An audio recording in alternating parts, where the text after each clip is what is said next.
여러분, 구석기와 신석기 등을 선사시대라고 부르는 것은 많이 아시죠? 그런데 선사시대는 무엇이고 그와 대비되는 말인 역사시대는 과연 무엇일까요?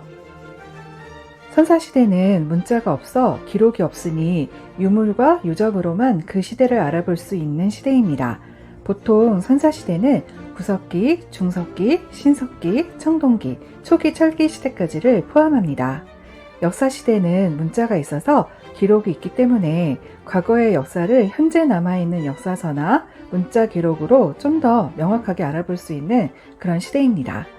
역사시대의 첫 시작은 기원전 3000년경 수메르 문명이 나타난 중동 지역이라고 보고 있는데요. 아시아, 중국의 경우는 기원전 1750년경 상나라를 기준으로 하고 있습니다. 그런데 원사시대라는 것도 있습니다. 이것은 선사시대에서 역사시대로 넘어가는 그 사이입니다. 원사시대는 기록이 아주 조금 남아있거나 또는 한 문화에는 고유의 문자가 없는데 주변 선진 문화에는 문자가 있어서 문자 없는 집단의 기록이 문자가 있던 집단에 나오는 경우에 해당됩니다. 예를 들어 유럽에서 켈트나 게르만족은 문자가 없어서 기록이 없었지만 옆에 있는 고대 그리스와 로마 문헌에 그들에 대한 기록이 남아있는 이런 경우를 원사시대라고 그렇게 말합니다. 우리 한반도의 경우 선사시대는 구석기, 신석기, 청동기를 말하고 위만 조선이 있었던 철기시대 전기가 선사시대부터 원사시대, 철기시대 후기가 원사시대에서 역사시대에 들어간다고 할 수 있습니다. 석기시대라는 용어를 처음 만든 사람은 덴마크의 고고학자인 위르겐센 톰센입니다. 그는 자신의 저서에서 석기시대, 청동기, 철기시대를 구분하였습니다. 그리고 1860년대 중반 영국의 존 러벅이라는 학자가 석기시대를 다시 뗀석기의 구석기와 간석기의 신석기로 구분하였습니다. 이렇게 우리가 지금 사용하고 있는 구석기와 신석기는 근대시대에 만들어진 역사 용어입니다. 두 시대 모두 주로 돌로 만든 도구들을 사용해 살았던 것은 같은 점인데요. 하지만 도구를 만드는 방법이나 그 정교함에 따라서 두 시대가 구분됩니다. 구석기는 아주 긴 시간입니다. 한반도에서 구석기인들이 살았던 것은 70만 년 전부터고요. 신석기가 시작된 것은 기원전 8000년경이니 구석기가 무려 69만 년 정도나 지속된 거죠. 반면 신석기는 구석기에 비해 짧다면 짧다고 할 수 있는데요. 기원전 2000년경에서 기원전 1500년경에 청동기가 사용되기 시작했으니까요. 약 6000년 정도만 지나고 청동기로 넘어가게 된 거죠. 69만 년에 비하면 6000년은 정말 너무 빠른 시간 아닐까요? 그렇다면 구석기인들은 우리의 직접 조상이 될 수 있을까요? 구석기를 살았던 인류는 약 180만 년 전부터 나타난 호모 에렉투스, 약 40만 년 전부터 살았던 호모 네안데르탈렌시스, 약 20만 년 전부터 나타난 호모 사피엔스 이렇게 됩니다. 불은 이미 호모 에렉투스 시대부터 사용되기 시작했는데요. 아마도 번개나 화재 등 자연적으로 일어난 불을 가져와서 사용할 수 있는 방법을 우연히 깨달았을 것 같습니다. 현대인의 직접 조상은 호모 사피엔스의 크로마뇽인으로 약 4만 5천 년 전부터 살았습니다. 선사시대 인류는 지구가 꽁꽁 얼어 있었던 빙하기에 살았고요. 당시 중국, 한반도, 일본은 육지로 이어져 있었던 상태였습니다. 따라서 넓은 지역을 이동하며 살았던 그들이 우리의 직접 조상이라고는 할 수 없습니다.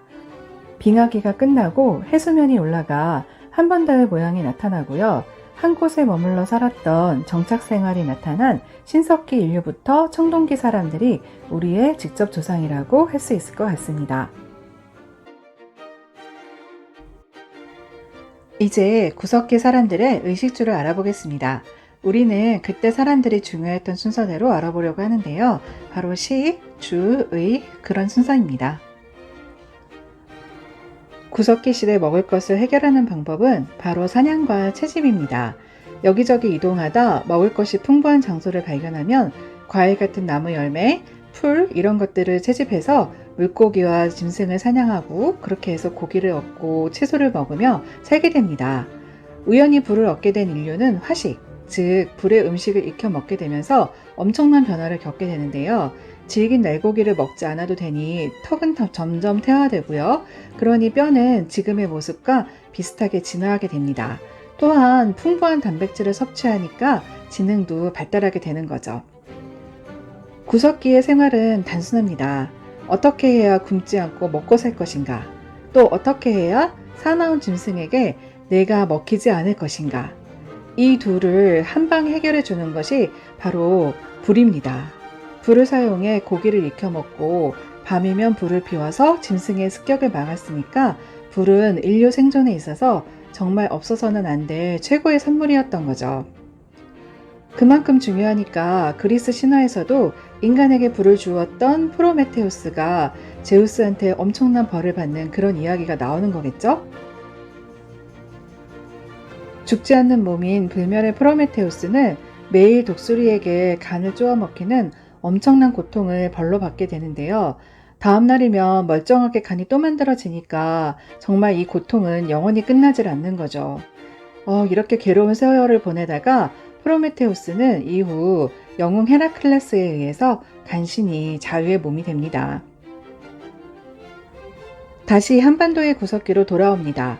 우리의 구석기인들에게는 먹고 사는 문제가 가장 중요하니까요. 근처에 먹을거리가 없어지면 작은 규모의 모리를 지어서 여기저기 옮겨 다니며 이동 생활을 하게 됩니다. 혼자 다니다 짐승한테 잡혀 먹이면 안 되잖아요. 그러니까 일단 뭉쳐야죠. 물론 그 중에 경험 많은 사람이 리더 역할을 했겠지만 위아래가 없어서 계급이 없었고요. 사냥할 때는 모두 힘을 합하고 먹을 것은 골고루 나눠 가졌던 평등한 사회입니다. 이동하며 살아가는 생활이니까 일정한 주거지는 필요가 없습니다. 그래서 동굴에서 살거나 강가에 막집을 지어서 생활했던 거죠. 막집은 나무를 세워서 뼈대를 만들고요. 그 위에 나뭇가지, 나뭇잎, 갈대, 동물 가죽 등을 얹어서 지은 집입니다.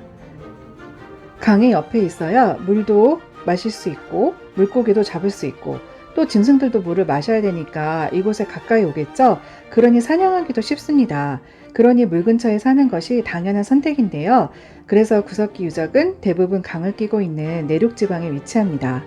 대표적인 구석기 유적지는 충북 단양 금굴, 평남 상원 검은모루 동굴, 한탄강을 끼고 있는 경기도 연천 전곡리, 금강을 끼고 있는 충남 공주 석장리, 충북 제천 전말 동굴 등입니다. 원래 사실 우리나라에서 최초로 구석기 유적이 발견된 곳은 함경북도 종성 동관진입니다. 하지만 당시는 일제강점기라서 일본은 이를 인정하지 않습니다. 구석기 유적이 없었던 일본보다 한반도가 우월할 수는 없다라는 그런 아주 이상한 이유 때문이었죠. 하지만 광복 이후 남한에서 최초로 발견된 공주 석장리 유적지는 우리의 구석기 시대를 확실하게 증명해 줍니다. 또한 충북 청원 두루봉 동굴에서는 5살 정도 된 아이의 뼈가 발견되기도 했는데요. 발견자의 이름을 따서 흥수아이라고 부르고 있습니다. 그렇지만 이 유골이 정말 구석기 사람의 것인지는 아직 좀 논란이 있기도 합니다.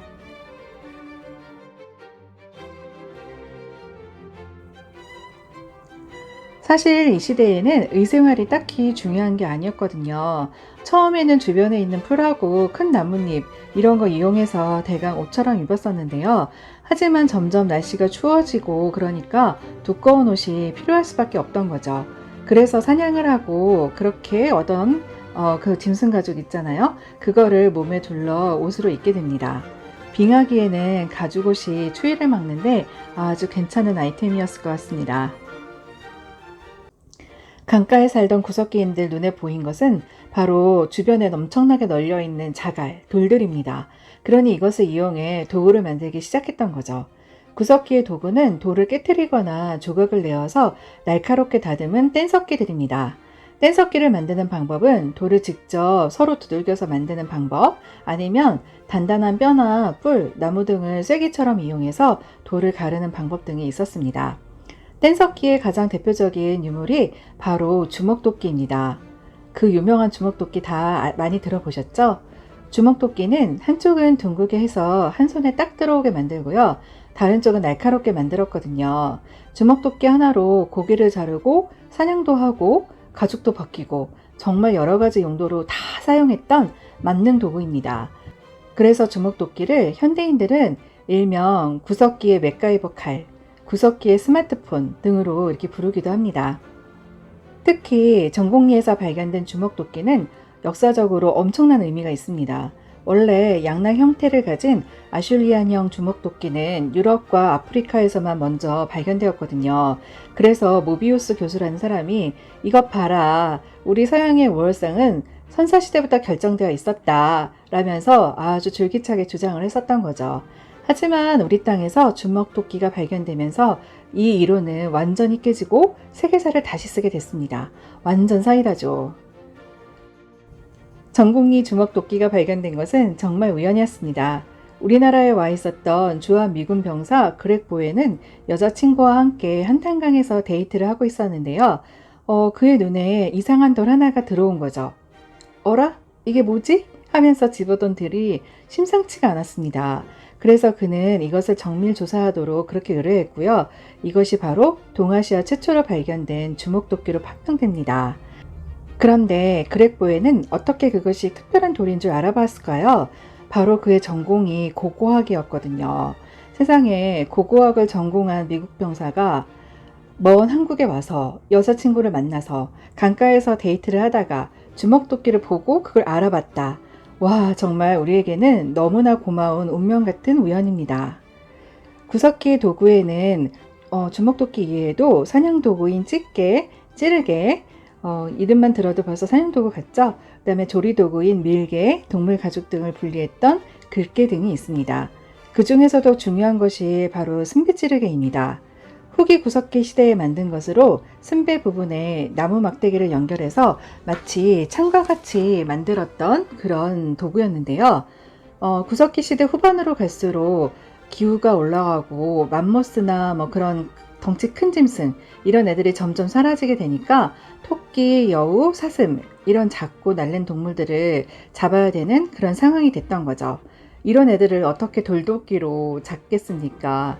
그래서 이런 짐승들을 사냥하기 위해서 승비찌르개 같은 형태의 도구가 나오게 됩니다.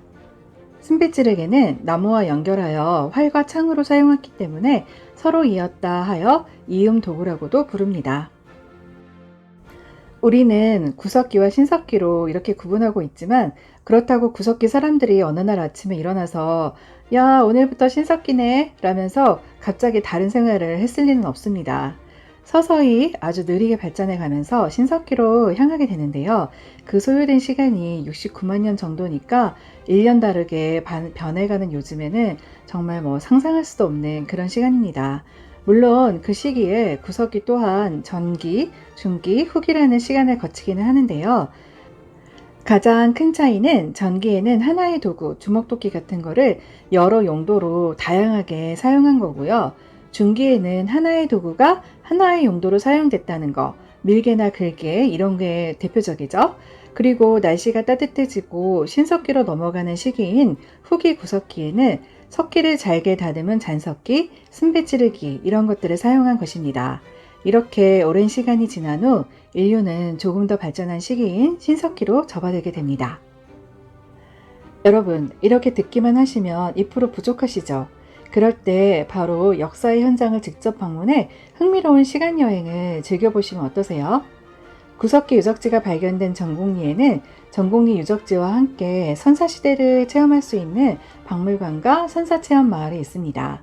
이곳에서는 구석기 시대를 재현한 전시물과 구석기인들의 생활을 체험해 볼 수 있는 프로그램들이 있어서요. 특히 아이들과 함께라면 선사시대로의 아주 흥미로운 시간여행을 할 수 있습니다. 또한 충남 공주 석장리 박물관에서도 다양한 유물과 재현 전시물들을 통해서요. 구석기인들의 생활상을 엿볼 수 있습니다.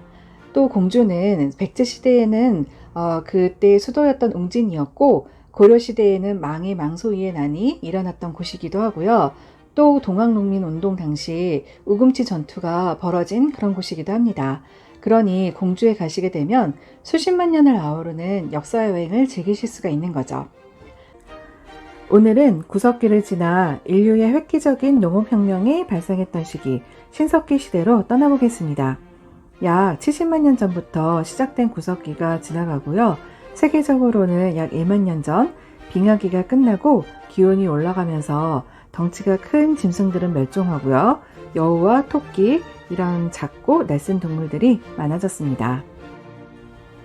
사람들은 이런 동물들을 잡기 위해 구석기 시대보다 훨씬 정교하게 돌을 다듬고 갈아서 만들었던 간석기를 사용합니다. 이렇게 간석기를 사용한 시기를 바로 신석기 시대라고 우리는 부릅니다. 한반도와 그 주변 지역에서는 기원전 8000년경 신석기 시대가 시작되었는데요. 신석기 유적지는 한반도 전 지역에서 고루 발견됩니다. 공통점은 바로 큰강 유역이나 바닷가에서 많이 발견된다는 그런 건데요. 이것은 구석기 유적이 주로 주변에 강이 있는 내륙 지방에서 발견됐던 거와는 좀 다른 점입니다. 자, 그럼 오늘은 신석기 시대 첫 시간으로 당시 사람들에게 중요했던 순서, 식, 주, 의 순으로 함께 살펴보겠습니다. 보리와 밀, 콩 등의 밭농사를 짓고 돼지, 양, 개 등을 기르는 목축이 시작된 것은 인류 생활에 정말 큰 변화를 주게 됩니다. 농경이 시작되었다는 것은 돌로 만든 돌랏, 볼보습 이런 여러 농기구 유물을 통해서 알 수 있습니다. 이렇게 사람들이 자연에만 의존하지 않고 무언가 기르기 시작했다는 것, 그래서 조금 어려운 말로요, 생산 경제에 돌입했다는 것이 바로 신석기 혁명입니다. 혁명이라는 단어를 사용할 정도로 인류 생활에 아주 획기적인 변화를 주었다는 거죠. 신석기 시대에 농경과 목축이 시작되었다는 것은 매우 중요한 사실이니 반드시 기억해 두시면 좋겠습니다. 그리고 우리는 농사하면 벼농사를 떠올리는 경우가 많지만 신석기 시대는 아직 벼농사를 짓지 못했고요. 밭농사만 그렇게 이루어졌습니다. 벼농사는 청동기 시대부터 시작되었다는 것도 꼭 알아두세요. 물론 이것만으로는 식량이 아주 모자랐기 때문에 채집과 사냥, 물고기 잡기 이런 것 또한 하였습니다. 하지만 이렇게 무언가를 키워서 식량을 삼는다는 것, 이것은 정말 구석기와는 확실히 다른 차이점입니다. 그리고 이렇게 농작물을 거두니 저장할 그릇도 필요했겠죠? 그래서 그릇과 항아리 역할을 하는 토기들을 만들어서 사용합니다.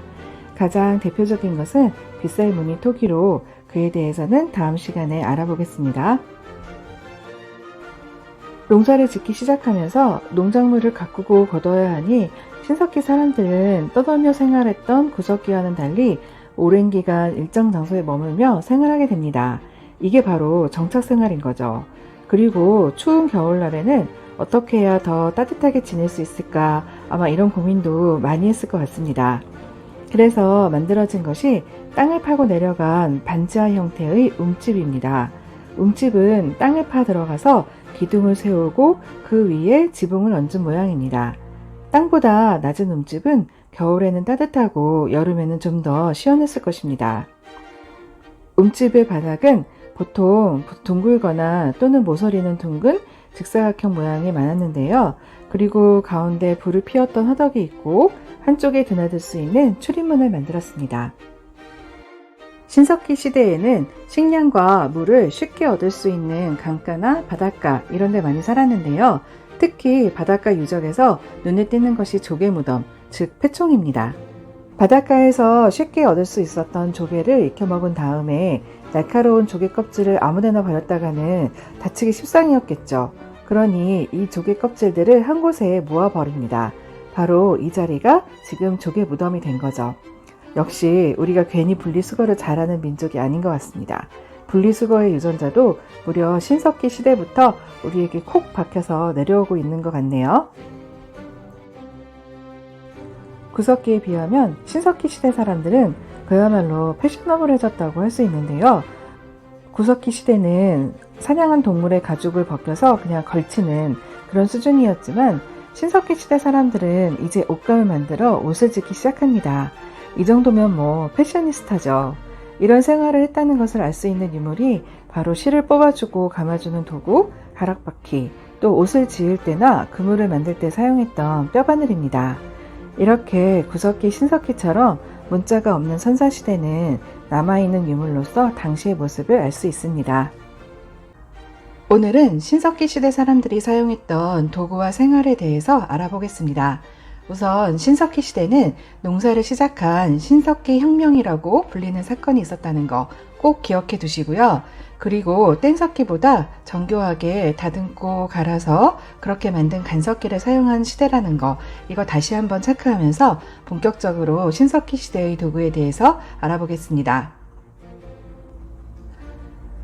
신석기 사람들은 농사를 짓고 한 곳에 머물면서 사는 그런 정착 생활을 하고 또 움집을 지어서 살게 됩니다.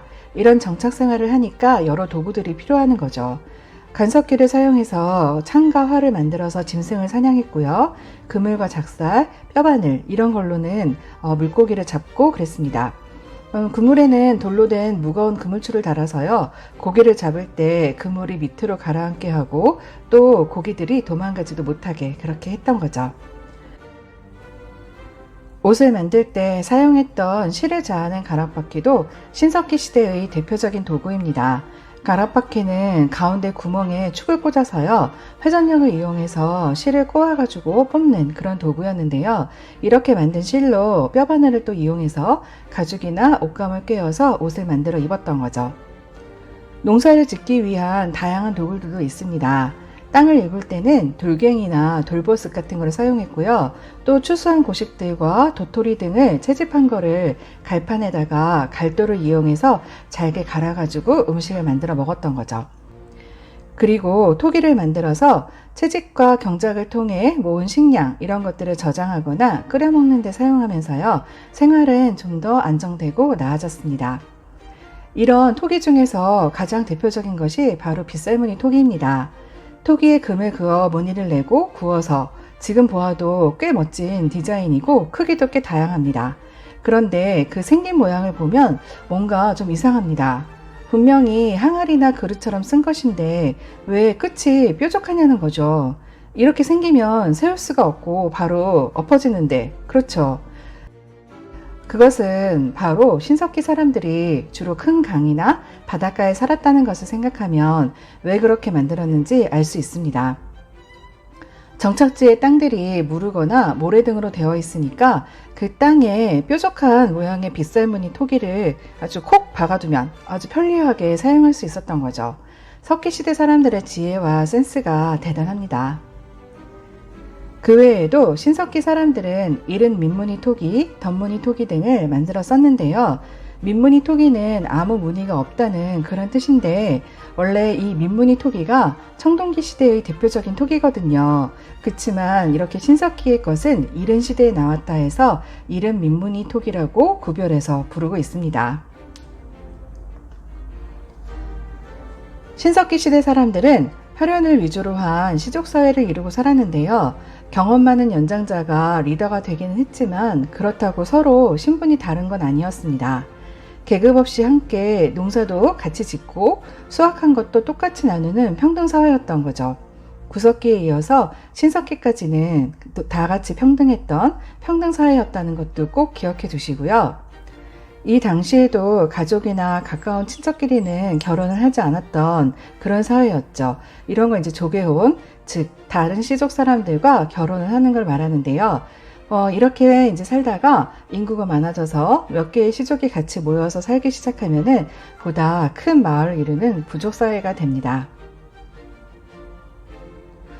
농경과 목축 생활을 하던 신석기 시대 사람들은 농사와 관련이 깊은 날씨, 계절 이런 거에 굉장히 큰 관심을 가지게 됩니다. 그러면서 자연에는 영혼, 정령 이런 것들이 있다고 믿게 되는 거죠. 신석기 시대의 종교로는 해, 달, 산, 물 이런 거에 영혼이 있다고 믿어서요. 대표적으로 태양 숭배처럼 그것을 신성하게 아주 숭배했던 애니미즘이 있었고요. 또 호랑이나 곰, 사슴 등의 특정 동물이나 큰 나무 같은 그런 식물들을 자기 부족의 수호신이나 시조로 생각했던 토테미즘, 또 영혼이나 하늘을 인간과 연결하는 그런 존재인 무당과 주술을 믿는 샤머니즘 등이 있습니다. 물론 조상신도 숭배하는 그런 풍습도 있었습니다. 이런 신앙을 가지고 있었던 신석기 시대 사람들은 여러 예술품을 만들었는데요. 흙으로 사람 얼굴 모습을 빚은 것이나 조개 껍데기로 사람 얼굴 모양 가면을 만든 것들이 발견되었습니다. 이런 것은 신앙적인 주술의 의미도 함께 가지고 있는 그런 유물들입니다. 우리나라에서는 제주 한경 고선리 유적이 가장 오래된 신석기 유적지이고 서울 암사동 유적지가 가장 대표적인 신석기 유적지이고 또 여행지라고 할 수 있습니다. 그 밖에도 부산의 동삼동, 강원 양양의 오산리 등이 있습니다. 서울 암사동에 가시면 신석기 시대의 집터와 당시의 모습을 살펴볼 수 있는 다양한 전시물이 있어서 아주 즐겁게 둘러보실 수 있습니다. 그리고 폐총이 발견된 부산 동삼동 여기를 방문하시면 동삼동 폐총 전시관이 있어서 이곳에서 출토된 여러 유물들을 보실 수 있고요. 양양 오산리에도 선사유적 박물관이 있어서 당시 생활을 재현해 놓은 여러 전시물들이 있어가지고 꽤 흥미롭게 둘러보실 수 있으니까 시간이 되시고 기회가 되실 때 한번 가보시면 좋으실 것 같습니다. 무엇보다 한자리에서 선사시대의 주요 유물을 살펴보고 싶다면 서울시 용산구에 위치한 국립중앙박물관에 꼭 가보시면 좋겠습니다. 오늘은 석기시대를 지나 한반도와 만주에서는 기원전 2000년경에서 기원전 1500년경에 시작된 청동기 시대로 떠나보겠습니다. 청동은 구리와 주석을 녹여 섞어서 만든 금속인데요. 철보다 쉽게 녹고 다루기도 쉬워서 철기보다는 청동기가 먼저 사용되기 시작합니다. 하지만 만들기가 어렵고 재료가 귀해서요. 주로 지배층의 무기나 장식품을 만들 때만 사용하게 됩니다. 그럼 이렇게 지배층에 있는 계급이 발생하고 우리나라 최초의 국가 고조선이 탄생한 그 배경이 되었던 청동기 시대로 떠나보겠습니다. 신석기 시대에는 밭농사만 지었던 것과 달리 조금 더 발전된 문명을 가졌던 청동기 시대에 드디어 벼농사가 시작됩니다. 청동기 시대에는 농업이 더욱 활발해져서 마을을 이루고 정착생활을 하던 사람들이 주변을 개간해서 조, 보리, 콩 등의 이런 밭농사를 짓는 거에 더해서요. 낮은 십지에서는 벼농사도 시작됩니다. 이 시대 청동기에 한반도의 저지대에서는 벼농사가 시작되었다는 거 꼭 기억하세요. 신석기 시대와 마찬가지로 물가 주변에 있던 마을의 모습은 보다 규모가 커져서 공동작업장이나 모임 공간, 창고, 주거시설 등 아주 다양한 시설이 등장합니다.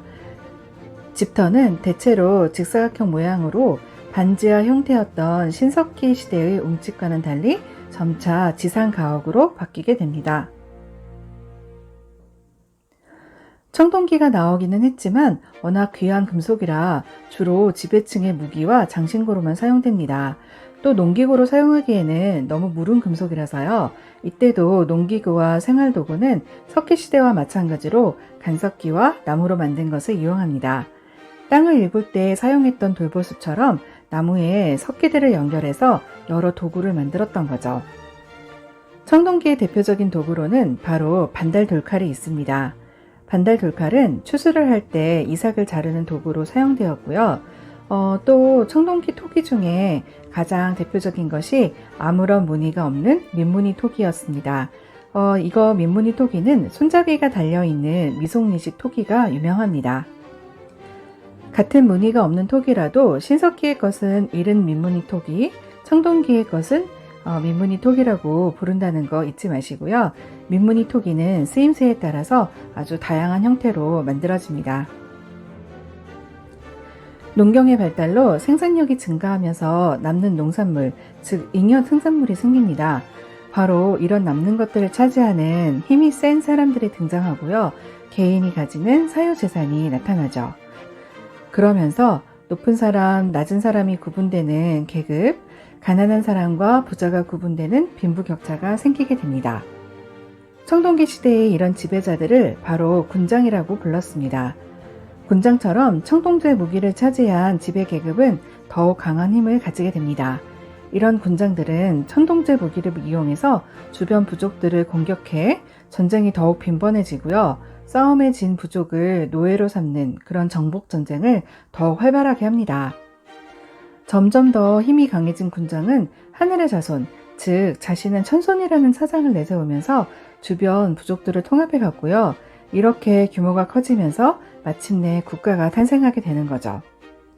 이때의 군장들은 제사를 지내는 권한도 함께 가지고 있어서 정치와 제사가 일치된 제정일치 사회이기도 합니다.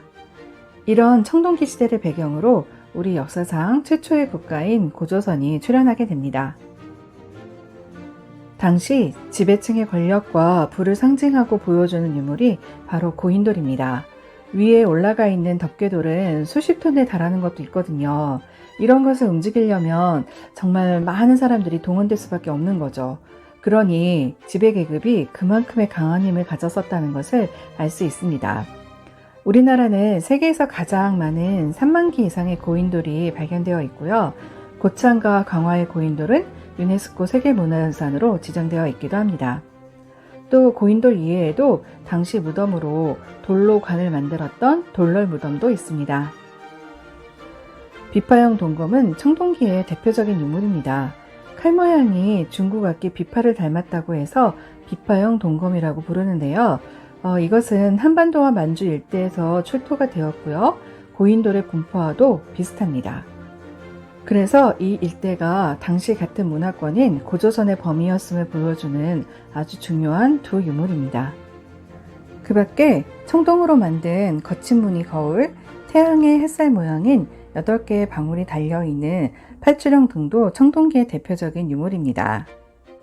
또한 농경무늬 청동기에는 논이나 밭을 가는 도구인 따비처럼 생긴 것을 가지고 밭을 가는 남자의 모습 등 당시 사람들의 모습이 아주 생생하게 담겨 있습니다.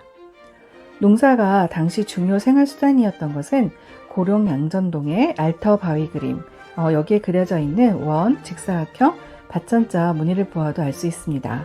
동심원은 농사와 가장 관련이 깊은 태양을 상징하고 있는 거죠. 또한 울산 방고대 안각화에는 당시 사람들의 고기잡이를 짐작할 수 있는 많은 바다 생물이 그려져 있습니다. 이렇게 바위 그림에는 풍요로운 생산과 생활을 바라는 당시 사람들의 마음이 담겨 있다고 생각할 수 있겠습니다. 이번 시간에는 한반도와 만주에서는 기원전 5세기경에 시작된 철기시대로 떠나보겠습니다. 청동을 만들 수 있는 구리와 주석보다 철이 더 일찍 발견되기는 했는데요. 하지만 청동기 시대가 철기보다 먼저 시작된 것은 바로 기술이 부족했기 때문입니다. 하지만 이제 드디어 철을 다룰 수 있는 기술 수준이 된 이후부터요. 구리와 주석보다 훨씬 흔한 철이 아주 다양하고 널리 사용되기 시작합니다. 그럼 한반도에서는 위만조선과 여러 나라의 탄생 배경이 되는 철기시대로 함께 떠나보겠습니다. 철기시대가 시작되었다고 해서 갑자기 청동기가 모두 사라진 것은 아닙니다. 초기 철기시대까지요, 청동기들은 계속 만들어졌고, 청동기 시대는 그래서 초기 철기시대와 겹치면서 계속되다가요, 결국 점점 끝나게 되는 거죠. 그래서 초기 철기시대에 청동기 때보다도 더욱 세련된 그런 청동기들이 나온 것을 볼 수 있습니다. 청동보다 생산량이 많고 단단한 철기는 농기구로 널리 사용될 수 있었습니다.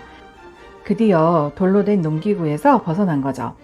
철제 농기구는 석기보다 땅을 깊이 갈 수도 있고 훨씬 튼튼했기 때문에 농사를 더 잘 지을 수 있었습니다. 그러니 얻을 수 있는 식량은 크게 늘었고 먹을 것이 늘어나니 인구도 자연히 많이 증가했죠. 철제시대 동구 중에서 꼭 기억해야 할 것이 바로 세용동검입니다. 철기시대에 웬 동검이냐고 할 수 있지만 아까 말씀드렸죠? 바로 초기 철기시대가 청동기가 더욱 발전했다고요. 세용동검은 만주와 한반도에서 널리 발견되었던 비파형 동검과는 달리 한반도 내에서 집중적으로 발굴됩니다. 그래서 이 세용 동검이 한반도 안에서의 독자적 청동기 문화를 상징하는 거죠. 그래서 바로 한국형 동검이라고 부르고 있습니다. 그리고 청동기 시대의 거친 무늬 거울은 철기 시대에 들어와서 더욱 정밀한 무늬를 가진 잔무늬 거울로 바뀝니다. 하지만 역시 청동기는 철기에 비해 실용성이 떨어지니까 이때도 주로 권위를 상징하거나 의식용으로 그렇게 사용되는 거죠. 철기시대 유적지에서는 청동기를 만드는 기술을 알 수 있는 거푸집이 발견되었는데요. 거푸집은 청동을 녹인 것을 부어서 일정한 형태를 만들 수 있는 그런 틀을 말합니다. 농기구 외에도 날카롭고 강한 무기를 만드는데 적당했던 철기는 그야말로 천하무적의 무기로 탄생합니다. 철을 잘 다루는 집단은 아주 강력하고 다양한 무기를 가질 수 있어서 주변 지역을 아우르면서 그 힘을 더욱 강하게 키워나갑니다. 이러한 강한 힘을 가진 집단을 중심으로 정복 활동과 통합이 더 활발하게 이루어져서요. 철기시대에는 여러 나라들이 출현하게 됩니다. 또한 이 당시부터 중국과도 활발하게 교류가 이루어졌는데 바로 명도전과 오수전 등이 우리나라에서 발견된 것으로 그 사실을 알 수 있습니다. 명도전, 오수전 모두 중국 화폐인데 우리나라에서 발견되었으니 이렇게 서로 교류를 했다는 증거가 되는 거죠. 청동기 시대의 무덤으로는 규모가 엄청난 고인돌이 대표적이지만 철기시대 무덤은 그보다는 훨씬 소박해집니다. 철기시대 대표적 무덤은 덧널 무덤과 동무덤이 있습니다. 널은 바로 관을 뜻하는 건데요. 덧널 무덤은 관이 하나 있고 그 바깥에 또 다른 관을 만들어서 두 개의 관이 있는 그런 모양을 말합니다. 또 동무덤은 항아리 두 개를 이어서 만든 아주 독특한 모양의 무덤입니다. 청동기 시대의 군장 국가들 사이에서 더욱 강력한 나라를 중심으로 점점 더 뭉치고 규모가 커지면서 철기 시대에는 부족들이 서로 동맹을 맺은 연맹 왕국이 등장하게 됩니다. 한반도와 만주에 나타났던 초기 국가들은 부여, 고구려, 옥적, 동해, 마한, 변한, 진안, 사만이라고 하죠. 이런 나라들이 있습니다. 그 중에서 부여와 고구려는 왕이 있던 연맹 왕국입니다. 고구려와 부여는 당시 보다 발전된 문명을 가지고 있었던 중국의 영향을 많이 받아서요. 남쪽에 있던 옥저, 동해, 사만에 비해서는 좀 더 높은 수준의 문화를 보여주고 있습니다. 이번 시간에는 기원전 2333년에 건국된 우리나라 최초의 국가 고조선으로 떠나보겠습니다. 청동기 시대부터 힘이 센 부족들의 족장은 하늘의 자손, 즉 천손이라는 사상을 내세우면서요. 주변 부족들을 통합하였고 이렇게 규모가 커질수록 국가의 모양이 되기 시작합니다. 이런 청동기 시대를 배경으로 우리 역사상 최초의 국가이며 단군 왕검이 건국한 고조선이 탄생합니다. 우리나라 최초의 국가 고조선은 어디에 있었을까요? 바로 한반도의 서북부와 현재 중국에 속해 있는 랴오닝 지방을 아우르는 지역이 바로 고조선의 영향 아래 있는 그런 곳이라고 할 수 있습니다. 이것을 어떻게 알 수 있었을까요? 바로 청동기 시대에 등장했던 비파형 동건과 탁자식 고인돌인 북방형 고인돌 유적으로 알 수 있습니다. 이 둘이 바로 이 지역에서 집중 발견되었거든요. 그래서 이렇게 공통의 유물이 등장하는 한반도 서북부와 랴오닝 지방이 고조선의 영향 아래 있었다는 것을 알 수 있는 것입니다. 자, 고조선이 청동기 시대에 시작되었다는 것 무척 중요한 사실이니까 다시 한번 말씀드리고요. 여러분, 고조선의 나라 이름은 정말 고조선이었을까요? 좀 이상한 질문이라고 생각하실 수도 있겠지만 정답은 X입니다. 당시 나라 이름은 그냥 조선이었죠. 그런데 왜 우리는 지금 고조선이라고 이렇게 부르고 있을까요? 그것은 고려시대에 삼국유사를 쓴 일련이 위만 조선과 구분하기 위해서 고조선이라는 말을 사용하기도 했었고요. 또 아주 먼 훗날인 1392년 태조 이성계가 건국한 나라였던 조선이 등장했기 때문에 서로 구분하기 위해서 현대에는 단군이 세운 나라를 고조선이라고 이렇게 부르게 된 것입니다. 고조선의 건국 이야기인 단군 신화는 삼국유사에 등장합니다. 하늘의 천재 하늘님 환인의 아들인 환웅은 지상세계를 이렇게 내려보다가 우리 땅이 눈에 쏙 들어옵니다. 그래서 아버지에게 제가 내려가서 저 땅을 한번 다스려 보겠습니다 라고 말하고 풍백, 운사, 우사를 비롯해서 3천의 무리를 데리고 내려옵니다. 이렇게 내려와서 세상을 다스리던 중 어느 날 곰과 호랑이가 와가지고 환웅에게 사람이 되고 싶다고 그렇게 말하는 거죠. 그래서 환웅이 쑥 한 자루와 마늘 20개를 주면서 너희가 이것만 먹고 100일 동안 동굴에 있으며 해를 보지 않으면 인간이 될 것이다 라고 말하게 됩니다. 둘은 자신있게 미션을 시작했지만 고기만 먹던 호랑이가 뭐 이게 쉽겠습니까? 결국 견디지 못하고 동굴을 뛰쳐나갔고요. 곰은 그래도 꾹 참으면서 견디고 견뎌서 드디어 인간 여자인 웅녀가 됩니다. 이렇게 사람이 된 웅녀가 환웅과 결혼하게 되고 아기를 낳게 되는 거죠. 그가 바로 고조선을 건국한 단군 왕검입니다. 그렇다면 우리는 이 흥미진진한 이야기인 단군 신화를 통해서 무엇을 알 수 있을까요? 우선 환웅이 하늘에서 내려왔다는 것을 보아 당시 강력한 힘을 가지고 있었던 부족에게 나는 하늘의 자손이다 라고 생각했던 천순사상, 나는 선택된 사람이다 라고 하는 선민사상이 있었음을 알 수 있습니다. 풍백, 운사, 우사 각각 바람의 신, 구름의 신, 비의 신이니까 바람, 구름, 비 이게 어디에 중요할까요? 네, 바로 농업입니다. 그러니 이것을 통해서 우리는 당시 농사가 아주 중요한 농경사회였다는 것을 바로 알 수가 있는 거죠. 그리고 환웅이와 그 무리들이 세상을 다스렸다는 사실을 보아서 당시에 계급이 있었다는 것, 또 곰과 호랑이가 상징하는 특정 동물을 숭배하는 신앙, 토테미즘을 갖고 있던 부족이 있었다는 것도 알 수 있습니다. 그러니 신화를 통해서 하늘 자손임을 내세운 환웅 부족이 호랑이와 곰을 숭배하던 부족 중에서 곰 부족과 연합해서 더 강력한 국가를 세웠다는 것을 짐작해 볼 수 있겠습니다. 단군 왕검은 당시 지배자를 부르는 말로 단군은 제사장, 왕검은 왕과 같은 정치적 지배자를 말하는 것이라서요. 이 호칭을 보면 고조선이 제사와 정치를 주관하는 사람이 하나였던 재정일치 사회라는 것 또한 알 수 있습니다. 자, 단군이 고조선을 건국한 다음 이 나라는 어떻게 되었을까요?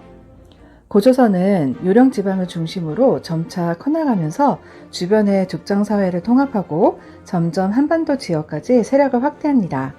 이것은 아까도 말씀드렸듯이 한반도와 만주 일대에서 발견된 비파용 동검, 고인돌 이거의 분포를 보아서 알 수 있는 거죠. 고조선은 중국의 혼란기인 전국시대에 철기 문화를 받아들이게 됩니다. 그래서 더 발전했고요. 기원전 4세기에는 전국시대 나라 중에서 하나였던 이 나라가 뭐 이렇게 만만한 나라도 아니었는데 연나라와 대적할 정도로 강한 힘을 가지게 되었습니다. 그리고 기원전 3세기에는 부왕, 준왕 이런 강력한 힘을 가진 왕이 등장해서 왕위를 세습하기도 합니다. 이 왕위 세습이 왕권이 강해야만 가능한 일이었기 때문에 당시 고조선의 왕권이 강력했음을 알 수 있는 거죠. 이때 관리에게 등급이 나타나는데 상, 경, 대부, 장군 이런 이름이 있으니까요. 요런 관리 이름이 보인다면 아 고조선의 관리들이구나 라고 꼭 알아두시면 좋겠습니다. 이번 시간에는 철기 문화가 본격 발전하였고 고조선의 전성기라고 할 수 있었던 위만조선부터 시작해서요. 고조선의 흥망성쇠 그리고 나라를 다스리는 기본 법령 8조법에 대해서 알아보겠습니다. 기원전 2세기경 중국 국경지방에 살던 위만이 자신을 따르는 1천여 명을 이끌고서 고조선으로 들어옵니다. 고조선의 준왕은 발전된 철기 문명을 가지고 왔던 위만을 엄청 많이 환영하면서 서쪽 국경지방까지 다스리게 해줬는데요. 이 위만은 점점 세력을 키우더니 기원전 194년 결국 준왕을 쫓아내고 자신이 왕위에 올랐습니다. 쫓겨난 준왕은 한반도 남쪽으로 내려가서 그곳에서 진이라는 나라를 또 건국하게 되는 거죠. 위만이 이끄는 나라는 본격적으로 철기를 생산하면서 한층 더 발전한 철기 문화를 바탕으로 영토도 넓혀가고 강력한 국가로 성장하게 됩니다. 또한 한반도 남부에 있던 아까 진나라 있죠? 거기 진나라와 중국 한나라 사이에서 중개 무역을 하면서 많은 이익을 보기도 하였습니다. 이때를 위만조선이라고 부르고 있는데 이 시기가 고조선의 전성기라고 할 수 있습니다. 그럼 이 시점에서 한 가지 질문이 있습니다. 아니, 위만은 중국에서 왔는데 중국 사람 아니에요? 그럼 고조선을 중국인한테 뺏긴 건가요? 라는 이런 당연한 의문이 들 수밖에 없는 거죠. 하지만 오해는 늦는 놈. 위만이 중국에서 살다가 오기는 했지만 그는 고조선 사람이었습니다. 기록에 따르면 위만이 고조선에 넘어왔을 때 상투를 틀고 있었고 고조선의 옷을 입고 있었다고 그렇게 되어 있었거든요. 그러니까 뭐 중국인이 아니라 고조선 계열의 사람, 그냥 중국에 살고 있었던 고조선 계열의 사람이었다는 것을 짐작할 수 있는 거죠. 그리고 왕위를 빼앗은 후에도 나라 이름을 중국식으로 바꾸지 않고 그대로 사용한 것을 보아도 그가 조선 사람이었지 않았을까 생각할 수 있겠습니다. 이렇게 경제적인 이익을 많이 보면서 세력을 키워나가던 고조선에 한나라가 침략합니다. 한나라는 진시황이 세운 중국 최초 통일왕국 진나라에 이어서 한고조 유방이 건국했던 중국의 통일왕조입니다. 한반도 남부와 중국 사이에 껴서 이익을 챙기고 또 세력도 키워나가고 이랬던 고조선을 아주 경계했던 한나라는 전성기였던 한무제 시대에 대규모 병력을 동원해서 위만의 천자 우거왕이 다스리던 고조선에 침략을 합니다. 고조선은 이에 맞서 1년 이상 끈질기게 버텼지만 결국 내분이 큰 원인이 되기도 했어요. 기원전 108년에 왕검성, 수도였던 왕검성이 점령당함으로써 결국 멸망하고 맙니다. 고조선을 멸망시킨 한나라는 고조선 일부 지역에 낭당 등 4개의 군현을 설치하였고 이를 한군현이라고 합니다. 군현이라는 것은 지금의 시, 도 이런 것처럼 행정구역을 말하는 거고요. 이렇게 4개의 군현을 설치한 거죠. 하지만 토착민들은 계속 단결하면서 한군현의 억압에 맞서서 싸우게 됩니다. 고조선은 널리 인간을 이롭게 한다라는 뜻의 홍익인간의 이념을 내세운 나라고요. 팔조법을 통해서 통치를 하였습니다. 홍익인간 이념은 단군의 아버지 환웅에서부터 내려온 것입니다. 고조선은 8조의 법으로 사회 질서를 유지하였는데요. 지금은 8조 중에서 3개만 내려오고 있습니다. 그럼 이 3조항을 한번 살펴볼까요? 하나, 사람을 죽인 자는 즉시 죽인다. 또 하나, 남에게 상처를 입힌 자는 곡식으로 배상한다. 자, 마지막은요. 도둑질을 한 자는 노비로 삼는다. 용서를 받으려면 한 사람에 50만 전을 내야 한다. 자, 이렇게 3가지 조항인데요. 이것을 통해서 무엇을 알 수 있을까요? 우선 사람을 죽인 자는 즉시 죽인다를 통해 바로 개인의 생명을 아주 중요하게 여겨서 보호하려는 것도 알 수 있고요. 우리가 많이 알고 있는 함무라비 법전, 거기 나오는 눈에는 눈, 이에는 이 성격을 가지고 있음을 알 수 있습니다. 남에게 상처를 입힌 자는 곡식으로 배상한다. 이 조항을 보면 배상수단이 곡식이잖아요. 그러니까 고조선이 농사가 중심인 사회라는 걸 알 수 있는 거죠. 만약 여기가 목축이 중심이었다면 아마 가축으로 배상한다. 이렇게 돼 있지 않았을까요? 그리고 도둑질을 한 자는 노비로 삼는다. 이거를 보면 알 수 있는 것이 이때 이미 사유재산이 매우 중요했고 노비가 있었던 계급사회라는 그런 거죠. 그리고 죄를 용서받기 위해서 돈을 내야 한다. 이거 보면은 또 화폐를 사용하고 있었다는 것도 알 수 있습니다. 이렇게 몇 개의 법만으로도 당시 고조선이 어떤 모습이었는지 많은 것을 짐작해 볼 수 있겠습니다. 우리 고조선은 이렇게 8개의 법만 있어도 아주 잘 유지될 수 있었던 평화로운 나라였던 것 같습니다. 기록에 따르면 사람들이 아주 문을 다 열어놓고 아주 평화롭게 살던 그런 안정된 그런 사회였다고 합니다. 하지만 한군현이 설치된 이후 풍속과 사회가 점점 각박해지면서 8조에 불과하던 법은 60조까지 늘어났다고 합니다. 이번 시간부터는 고조선 이후 철기시대를 배경으로 우리나라에 나타난 여러 나라, 부여, 고구려, 옥저, 동일, 삼한에 대해서 알아보는 시간을 갖겠습니다. 오늘은 그 중에서 만주와 한반도 북부에 생겨난 부여와 고구려로 먼저 떠나봅니다. 이 두 나라는 연맹국가에서 출발한 그런 나라들인데 연맹국가란 여러 개의 군장국가가 서로 힘을 합하고 연합을 해서 그렇게 만들어진 국가입니다. 왕이 모든 곳을 다 다스리는 것이 아니고요. 각 군장들의 구역이 따로 있어서 그것을 다스리는 것을 인정하는 것이 바로 연맹국가의 특징입니다. 고조선의 멸망 이후 만주와 한반도 지역에는 여러 나라가 등장합니다. 그중 가장 북쪽에 있던 부여는 고조선 다음으로 등장한 국가입니다. 만주 숭화강 일대의 평화지대에 있었고요. 농업과 목축업이 발달하여서 반은 농사, 반은 목축 형태인 반농, 반목 이런 경제였습니다. 말과 구슬, 모피 이런 것이 부여의 특산품이었고요. 위치가 중국과 가까웠기 때문에 일찍부터 서로 교류하면서 발전해 나갔습니다. 부여는 5부족, 5부족이 연합한 연맹국가입니다. 연맹국가는 연맹체의 각 공장들의 힘도 왕만큼 센 나라이기 때문에 상대적으로 왕의 힘은 약하다고 할 수 있는 거죠. 부여의 관리로는 마가, 우가, 저가, 구가, 또 대사자, 사자 이런 것이 있었는데 마가는 말, 우가는 소, 저가는 돼지, 구가는 개를 뜻합니다. 가축의 이름에서 이렇게 이름을 가져온 거죠. 이것을 보아도 부여에서 목축업이 아주 중요했고 말과 소, 개, 돼지 이런 것들은 아주 중요했던 그런 가축이었음을 알 수 있습니다. 부여는 왕이 중앙을 다스렸고요. 지방을 동서남북을 기준으로 이렇게 4곳으로 나눠서요. 마가, 우가와 같은 4명의 가들이 자신의 영역을 다스렸거든요. 그래서 이런 제도를 사출도라고 합니다. 이건 꼭 기억하시고요. 자, 그럼 이런 부여가 가지고 있던 풍습들을 한번 살펴보겠습니다. 일단 좀 정말 무서운 풍습이 하나 있었는데요.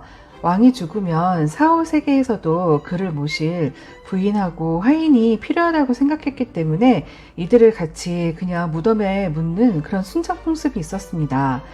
산 사람을 이렇게 같이 묻는다는 거 정말 말도 되지 않는 그런 일이지만 옛날 고대에는 이런 풍습이 엄연히 있었거든요. 원래 중국의 은나라 풍습에서 온 것이라고 하는데요. 진나라의 진시황 장례 때에도 순장에 대한 기록이 전해지고 있습니다. 중국에서는 보통 한 번에 한 1000여 명? 이렇게 같이 묻었다고 하는데요. 부여에서는 이거를 좀 낮다고 해야 할지 모르겠지만 한 번에 한 100명 정도를 순장했다고 합니다. 또 형이 죽으면 동생이 형수를 아내로 삼아서 결혼 생활을 계속하는 형사취수제가 있었습니다.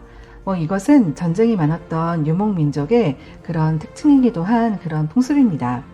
또한 전쟁이 일어났을 때는 소를 죽여서요. 그 굽을 가지고서 전쟁에서 이길까 질까 괜찮을까 이런 기흉을 전쳤다고 합니다. 당시 하늘의 제사를 지내는 제천 행사는 정말 중요한 풍습이고 또 그 나라 최고의 이벤트라고 할 수 있었습니다. 부여는 왕이 제사장을 겸했던 재정일치 사회였다는 거 요것도 기억해 주시고요. 부여의 제천 행사는 12월에 하는 영고라는 행사가 있었습니다. 또한 삼국지 위서 동의전이라는 역사서에 보면 부여의 법이 매우 엄하다고 이렇게 평하면서 아래 4개의 조항을 기록하고 있는데요. 우선 사람을 죽인 자는 사형에 처하고 그 가족은 노비로 삼는다. 또 다른 거 도둑질을 하면 물건의 12배로 배상한다. 이게 일책 12법이라고 그렇게 얘기를 하고요. 뭔가 하나를 훔치면은 그거에 12배로 그렇게 갚는다는 거죠. 일책 12법 기억해 주시고요. 자, 그 다음에 가늠한 자와 질투가 심한 부인은 모두 죽인다. 질투는 더욱 나쁘게 생각해서 죽이고 시체를 남산 위에 버려서 썩게 한다. 친정집에서 시신을 가져가려면 소나 말을 바쳐야 한다. 아주 무시무시하네요. 자, 위와 같은 법을 보면은 부여는 고조선보다 훨씬 엄격하고 더 가부장적인 사회지도를 가진 나라였다는 것을 알 수 있겠습니다. 고구려는 기원전 37년 부여에서 무리를 이끌고 나온 고주몽이 건국한 나라입니다. 고구려가 처음 건국한 곳은 압록강 유역의 졸본 지역입니다. 부여와 마찬가지로 초기에는 5부족이 연합하여서 연맹왕국을 이루었고요. 초기 왕권도 약한 그런 나라였습니다. 고구려의 관직은 상가, 고추가, 대가 등이 있었고요. 중요한 국가의 일을 논의하던 귀족회의, 제가회의가 있었다는 것도 꼭 기억해 주세요. 또 왕 밑에는 사자, 조의, 선인 등의 관리가 있었습니다. 고구려는 바다가 없던 산악지대에 있었기 때문에 농토를 비롯해서 여러 가지가 아주 부족한 상황이었습니다. 그래서 주변 작은 나라들을 침입해가지고 이제 굴복을 시킨 다음에 그 나라로부터 뭐 공물을 받아가지고 모자라는 부분을 채워나간 거죠. 이것을 바로 약탈 경제라고 그렇게 부릅니다. 예를 들어서 바다가 없으니까 소금이 없겠죠. 그래서 바닷가에 있었던 옥저를 공격해서 그곳으로부터 소금 등의 곡물을 받는 그런 방식이었던 거죠. 또한 초창기부터 산악지역을 벗어나기 위한 평야지대로의 진출을 아주 활발하게 전개합니다. 주몽은 활을 잘 쏘는 사람이라는 그런 뜻이거든요. 나라를 건국한 왕을 뜻하는 시조부터 그래서인지 고구려 사람들은 무예를 아주 중시했고 활쏘기, 말타기를 굉장히 잘했다고 그렇게 전해집니다. 주몽과 초창기 건국 세력이 부여 출신이기 때문에 두 나라는 비슷한 풍습이 많았는데요. 고구려에서도 부여와 마찬가지로 형이 죽으면 동생이 형수를 아내로 삼는 형사취수제 똑같이 있었고요. 또한 도둑질을 하면 12배로 갚는 일책시비법도 부여와 똑같았습니다. 고구려의 제천 행사는 10월에 열린 동맹이 있었고요. 부여와 마찬가지로 왕이 제사장을 겸하는 제정일치 사회였습니다. 그런데 고구려에는 독특한 결혼 풍습이 있었습니다. 바로 사위가 처가에 가서 일정 기간 거주하면서 처가살이를 하는 서옥제라는 그런 풍습인데요. 만일 서로 이제 혼인을 하기로 정해졌잖아요. 그러면 남자가 여자 집으로 가가지고 집 뒤편에다가 작은 그런 집을 짓고 들어가 살았습니다. 그 집을 사위집이라고 그렇게 불렀는데요. 그렇게 이제 처가에 머물면서 일을 하다가 또 이렇게 살다가 서로 이제 아기를 낳아가지고 그 아들이 어느 정도 크면은 남편이 아내를 데리고 자기 집으로 돌아가게 되는 거죠. 이것이 바로 고구려의 결혼 풍습인 서옥제입니다. 여기에서 우리가 쓰고 있는 장가간다라는 그런 말이 나왔는데요. 장가라는 것이 바로 장인의 집이라는 그런 뜻이죠. 오늘은 고조선 이후 우리나라에 탄생했던 여러 나라 중에서 부여와 고구려에 이어 한반도 내에 있었던 옥저와 동해, 마한, 진한, 변한에 대해서 알아보는 시간입니다. 왕이 있는 연맹국가로 발전했던 부여, 고구려와는 달리 옥저, 동해 등은 군장 국가에 머무르다가 결국 나중에 고구려, 백제, 신라에 흡수되고 맙니다. 우선 위아래로 나란히 함께 있었던 옥저와 동해가 어떤 같은 점이 있는지 먼저 알아보겠습니다. 두 나라는 한반도 북부 동해안 지역에 자리 잡고 있었고요. 소금과 해산물이 풍부하였고 또 토지도 비옥해서 농사도 잘 되는 편이었습니다. 그러나 변방에 있었기 때문에 선진문화 수용이 늦어버렸고요. 또 고구려의 압력으로 세력을 키우기도 또 어려웠습니다. 고구려는 군사적으로는 물론 지난 시간에 제가 설명드렸던 약탈 경제 있죠. 이거를 바로 옥저와 동해를 상대로 했기 때문에 좋은 환경에 비해서 두 나라는 정말 경제 사정이 그렇게 좋지 못했던 거죠. 옥저와 동해는 모두 왕은 없었고요. 군장인 읍군, 삼노, 읍군과 삼노가 다스리던 그런 군장 국가였습니다. 그리고 부여, 고구려와 마찬가지로 같은 사람이 정치적 지배자와 제사를 지내는 제사장 역할을 함께했던 제정일치 사회이기도 했습니다. 함경도 동해안에 있었던 옥저는 어물과 소금이 풍부했고요. 왕은 없고 군장이 다스렸던 국가였습니다. 고구려와 같이 부여에서 갈라나온 그런 나라였기 때문에 고구려와 비슷한 점이 아주 많았는데요. 용맹했던 기질은 물론 옷, 주거 형태, 예절 등 이런 것들이 고구려와 아주 비슷했죠. 하지만 사위가 처가에 와서 얼마 동안 살았던 고구려의 서옥제 기억하시죠? 이거와는 전혀 다른 또 혼인 풍습이 있었습니다. 바로 민며느리제인데요. 옥저의 결혼제도였던 민며느리제는 신랑 집에서 어린 여자아이를 데려와 다 클 때까지 기른 다음에 결혼을 하는 그런 제도였습니다. 여자가 어른이 되면 다시 친정으로 되돌려 보낸 다음에 신랑 집에서 돈을 지불하고 다시 신부를 신랑 집으로 데려왔던 거죠. 그만큼 여성의 노동력을 중시해서 처가의 노동력을 보상해주는 그런 제도라고 할 수 있습니다. 또 가족 공동 무덤을 만들었던 독특한 장례 풍습이 있었는데 가족이 죽으면 시신을 임시로 이렇게 묻었다가 나중에 시신이 다 썩고 난 다음 뼈가 나오면요 그것을 추려가지고 가족 공동 무덤에 안치했던 그런 풍습입니다. 강원도 북부 동해안에 있던 동해는 배를 짜는 방직 기술이 발달했고 거주하던 집터가 여자형 아니면 철자형 이렇게 크게 구분이 되어 있습니다. 동해의 특산물은 단궁, 과하마, 반어피인데 이를 중국에 수출하기도 했습니다. 단궁은 박달나무로 만든 그런 활이고요. 과하마는 과일나무 아래로 지나가는 그런 말이라는 뜻이기 때문에 조랑말 같이 아주 작은 종류의 그런 말이었을 것 같습니다. 그리고 반어피는 바다 표범류의 가죽을 말합니다. 동해는 같은 시족끼리는 결혼하지 않는 조계혼을 엄격히 지켰는데요. 또한 영역 구분이 아주 확실해서 다른 부족이 만약 함부로 경계를 넘어오잖아요. 그러면 소나 말 또는 노비 등으로 보상하게 하는 책화라는 그런 제도가 있었습니다. 그리고 동해의 제천 행사는 10월에 하는 무천이라는 것도 기억해 두세요. 한반도 남부 지역에 철기가 전해지면서 여러 개의 작은 나라들이 연합을 하여서 마한, 변한, 진한 이런 연맹체가 나타납니다. 이들 또한 옥저와 동해처럼 왕은 없었고요. 신지, 읍차라고 부르는 군장들이 다스렸죠. 54개의 나라가 있었던 마한에서 가장 강력했던 나라는 목지국으로요. 이 목지국의 지배자가 마한 왕이나 또는 진왕이 되어서 사만 전체의 대표가 되었습니다. 부여부터 동해까지 다른 나라와 다른 사만의 독특한 점, 바로 지배자와 제사장이 분리되어 있었던 재정분리 사회였다는 그런 점입니다. 사만에는 천군이라는 제사장이 있었고요. 그들은 소도라는 특별한 구역에서 제천 행사를 담당하고 그곳을 다스렸습니다. 소도는 신성한 장소라서 만약 죄인이 이곳에 숨어 들어간다면 잡아가지 못할 그런 정도였던 거죠.